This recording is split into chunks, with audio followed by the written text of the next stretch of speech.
Welcome to Woodson County, Kansas, and for the next couple days we're going to explore around and try to learn about some of the history of the towns and why this county has lost a lot of population basically in the last 100 years. If you look at the population, the county grew until about the year 1900 and it peaked at 10,000 people, and then every census since the year 1900 has gone down, and it's all the way down to 3,115 in the 2020 census. And there's a lot of reasons for that. Like I said, we'll find out as we explore around the county. But so Woodson County was actually a county before Kansas became a state. It was in the Kansas Territory, and there was a government. There's a territorial capital in Lecompton, Kansas, and so this is one of the original counties that the territorial legislature created in 1855. And then when Kansas became a state in 1861, they redefined the boundaries of the county just a little bit, but that's pretty much what it was. And it grew. Railroad eventually came through here. That helped a lot. And there was some oil discovered at one time in Woodson County, and then flooding. We're right here on the river was an issue for some of the towns, and just kind of being out here away from the cities is a pretty common story. And so yeah, we're gonna explore around, and there are a few towns left, a lot of ghost towns, a lot of interesting history in Woodson County.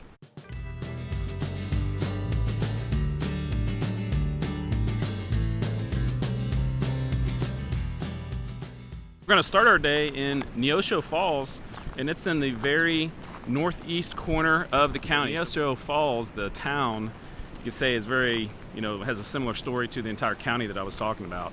And, you could maybe call this a ghost town. It had over 700 people at one time, and now it's down to 134. And when you explore it, it's pretty ghostly in its features, some old buildings, but there are people here. There are some houses, 134 people, so it's not an abandoned town. Very interesting place to see. Neosho Falls is the oldest town in Woodson County and was the first county seat. There were a lot of different county seat battles in the early days of Woodson County, and this was the first one, and so it was probably the most significant town in the early days of the county, and grew being on the river. Obviously, this is the Neosho River. That was a huge thing for Neosho Falls. Made a lot of sense being here. This is before, there were modern roads and even railroads, and so being on the river was really important and helped the town grow. And things like this mill here, it was really important and had jobs and created an avenue for people to come to this area and help the town grow. There was kind of one setback after another. When electricity replaced water power, many of the mills that were here closed down.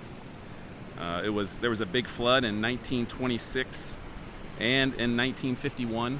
They were both detrimental to Neosho Falls. The Great Depression hit the town very hard. Lost its newspaper in the 1930s and its only bank in the 1930s. So in 1935, the Santa Fe Railroad pulled out of town and then was left with the Missouri, Kansas, and Texas Railway. But in 1957, they pulled out of the area. High school closed in 1961, the grade school in 1969. And now it's on a pretty, I wouldn't say desolate, but a long kind of road, several miles off of 54, which is the main road that goes through the center of the county. And so it's just not a very easy place to get to unless you're specifically probably living here or have a reason to come here. And there's not as many reasons to come here anymore. So pretty appropriate place to start our trip.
Vernon is situated right here on the railroad, and that's the reason this town came to be.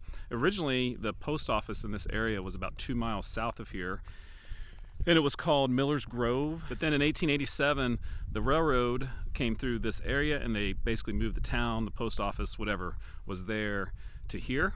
And a post office survived here until 1953, so it had a pretty good life, I guess you could say. There are people that still live in this area. There are some interesting things to see. There's an old school, and there is a church here, and a lot of old buildings. And so definitely even more remote than where Neosho Falls is. So Neosho Falls has survived a little longer and still surviving, I guess you could say, to this day. But Vernon had a little bit earlier exit in the official, incorporation of towns.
If you've watched videos on my channel before, if there's one thing that might separate the videos I do from other channels that explore, out in the rural areas, is that I'm going to try to go to every dot on the map I can find, even if I think there's probably nothing there.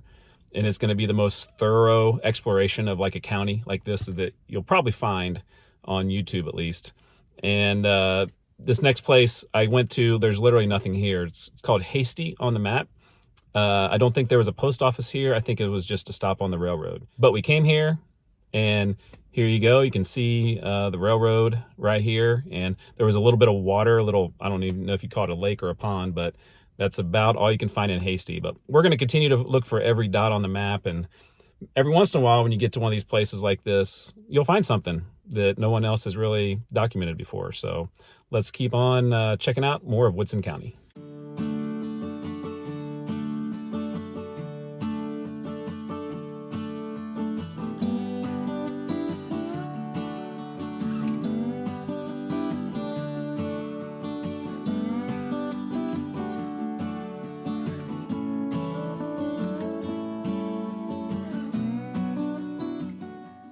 This is one of those places that I might need some help.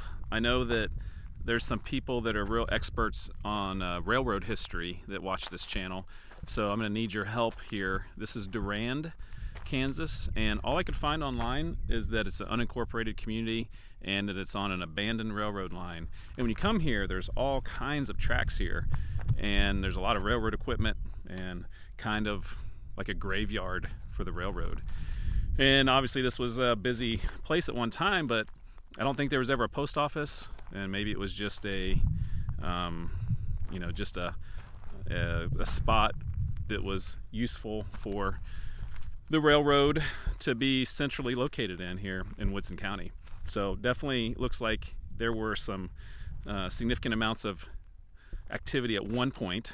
There's maybe a building or a couple buildings right next to, on the road that's kind of over here across from the railroad. So hopefully there'll be some good comments and to tell us about the history of Durand, Kansas. We're not far from Yates Center, which is the county seat. So obviously we're close to where the population was. So it would make sense for something important to be here. At this point, you could go over to Yates Center. We're real close to Yates Center, like I mentioned when I was there in Durand. If you want to check that out, I did a whole video about Yates Center that I previously released. It tells about the history of the town. It's the county seat.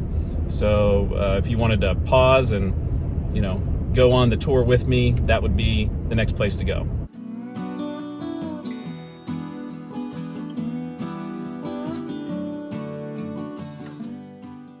The next dot on my map says Athens, and like Durand, I couldn't find much information about it. The railroad did run along 54 here, so it's possible it was a railroad stop. There was no post office from what I can find. There's a house with some old, kind of old buildings there, and then right on 54, just down a gravel road, there's some more older buildings kind of abandoned. So I don't know much about Athens. I'm guessing probably just a railroad stop. There's a St. Martin's Church near Piqua, our next town. And here's a cemetery, so it has this big cross in the middle. And then there's some headstones over there. And there's some headstones over here. The ones over here on the, I guess you call it the east side of the cemetery, much older. Definitely back from the 1800s. Actually, what I'm finding out is maybe these are children, because all of these have, they're very young. And that one's 1 year, same year. And then these are all adults on this side.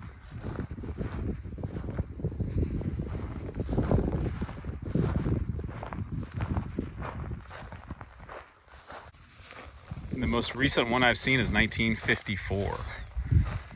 So these are all 1800s. Looks like they started in the back and they're moving that direction. This little seemingly ghost town here on the eastern edge of Woodson County seems pretty innocent enough here, but it's actually got some very interesting history. Kind of walking around the little town square, probably the old town square. A couple old buildings back here. There is it's like a bar, restaurant over here that's still in business. Piqua was started because the railroad came through here in the 1880s. Originally it was about a mile south of here, called Bramlett, and then the railroad either changed course or they decided to go this way instead of that way, and they end up moving up here, kind of becoming the main stop in this area. And so it was a pretty important place for the people in this part of the county. Buster Keaton was born here. That name isn't familiar. He was a great entertainer back in the day, and his father and Harry Houdini, the great Harry Houdini, were putting on a show here in Piqua in the 1890s, and a big storm came in during the show and blew down their tent that they had set up for the show. And apparently Buster Keaton's mom, she was pregnant with Buster and went into labor during the storm. They had to take her to a nearby church, and he was born right here in Piqua. And they have a little museum that's closed, but they have a little museum over there, Buster Keaton Museum here. So pretty interesting. There are some houses here, certainly people that live here. There are some abandoned houses and abandoned buildings. But yeah, you never would have known. It's pretty innocent here sitting along 54.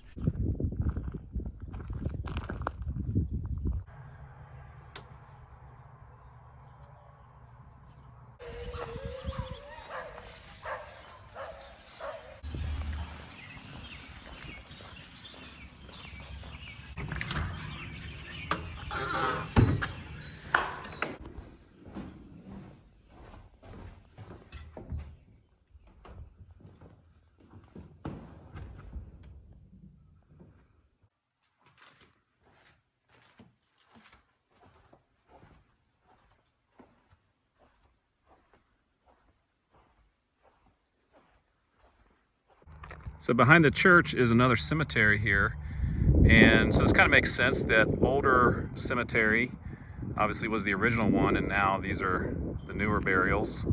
And I met the father of the church as I was pulling out. He was pulling in, and it was very nice. And this obviously is kind of a center of the community because they have a little area there to talk about the military service of some of the people who passed away. So yeah, a very important part of the Piqua community here.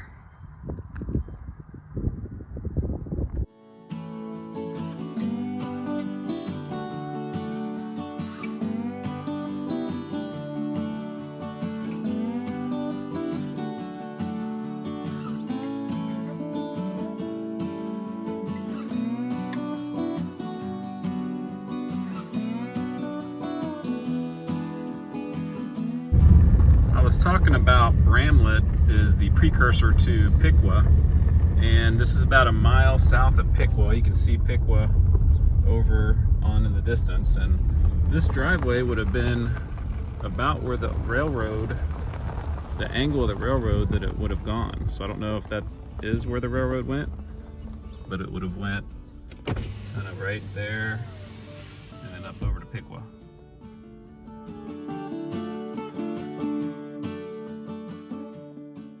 Our next stop is one of 4 county seats that were in Woodson County. We started the day in Neosho Falls. That was the original county seat, the oldest town in Woodson County.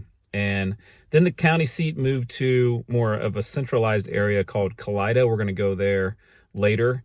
But it didn't have very good water source there. So right here in Defiance, as we'll drive through where Defiance used to be, they had a little bit better water source. This was before Yates Center was created. Yates Center was created in 1875. So in 1874, that county seat was moved to Kalida, and there were people bickering and quarreling, and there were just a few people that lived here in this part of Woodson County, but they either convinced enough people to vote for them, or there were some shady dealings with how to count the votes, kind of all kinds of different stories.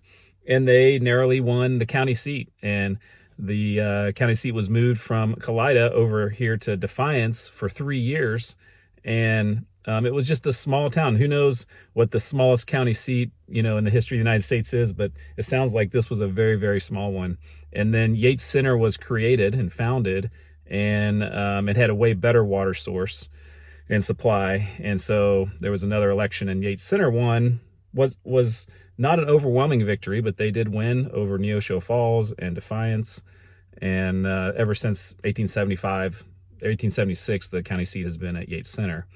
The post office stayed here till in the middle 1880s, but there's nothing left. A couple houses, an old barn here and there. But yeah, there's nothing left of Defiance anymore.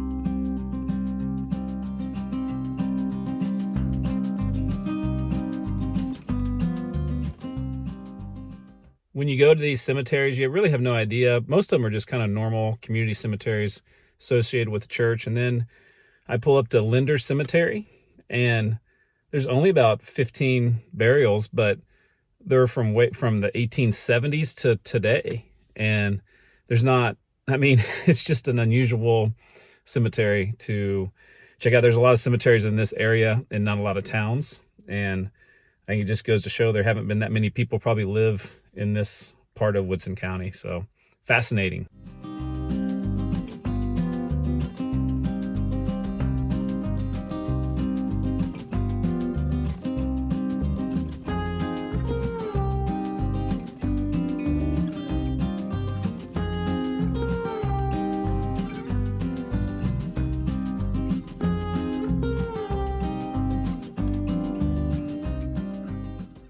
So we've made it to the county line. That's the direction we came from in Woodson County, and this is the county line heading east and west, and that goes into Wilson County right there. This is where Ridge used to be, and some agriculture going on still here. But from 1894 to 1900, this was called Center Ridge, and then they just shortened it to Ridge. And the post office changed. The post office closed in the year 1904. So about a 10-year run for Center Ridge / Ridge here at the southern edge of Woodson County. So our tour of Ridge is not complete. I was 1 mile that way, and I drove down the road. I'm in Wilson County now. I was getting ready to go down to the next place and head around to a different road, and I I come to the intersection and I find this. The Ridge store. This says Ridge. I have no idea if this was any kind of original store for Ridge, or if somebody who lived in the corner realized this is what it was, and then they just kind of turned their barn or little garage into Ridge store. Pretty cool though, they were knowing the history of this area. Or maybe this is where Ridge was or was moved. Maybe somebody can help me out.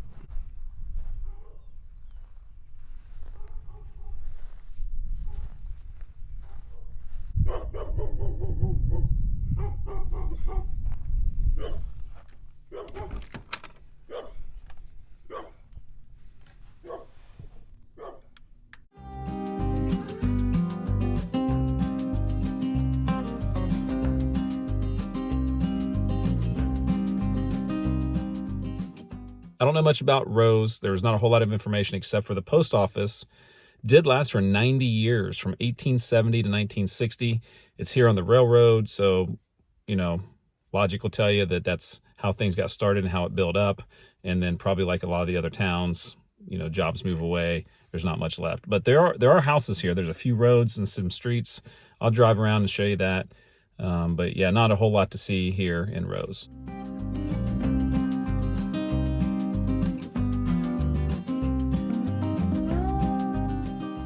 We have seen a lot of cemeteries today, and this is the Pleasant Valley Cemetery here.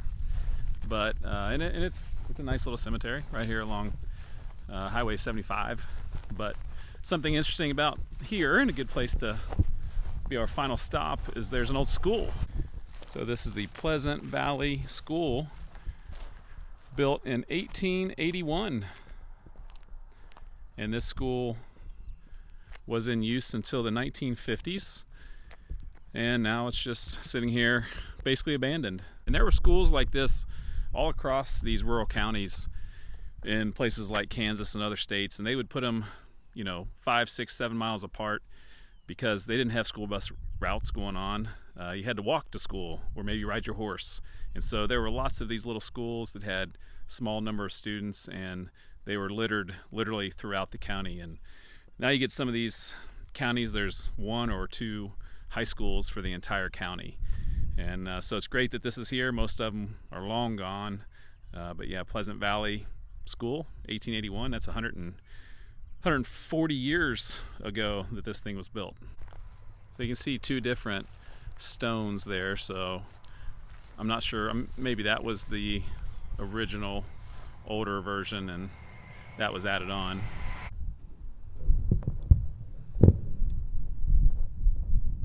Well, the skies are getting dark. I think it's about to rain, so this will be where we end part 1 of Woodson County. And so make sure to come back next time for part 2. I'm sure we'll find just as many interesting historical places. Thanks for watching this video about Woodson County, Kansas. If you like this video, there are several ways to support the channel. You can donate by hitting the thanks button under the video or purchase Travel with a Wiseguy merchandise.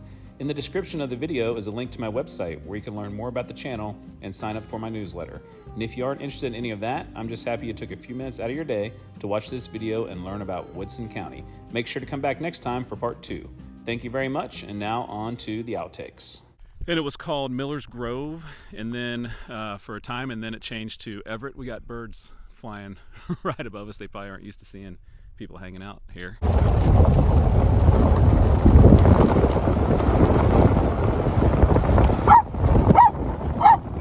Do you guys know about Ridge?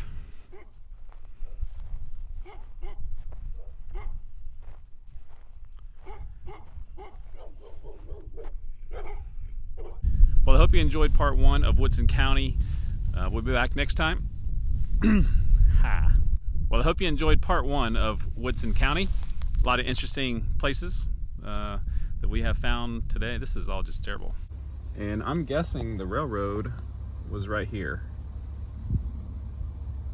So it kind of parallels it all the way down. Be a great place to run now. You gotta love a good barbed wire fence with a stick.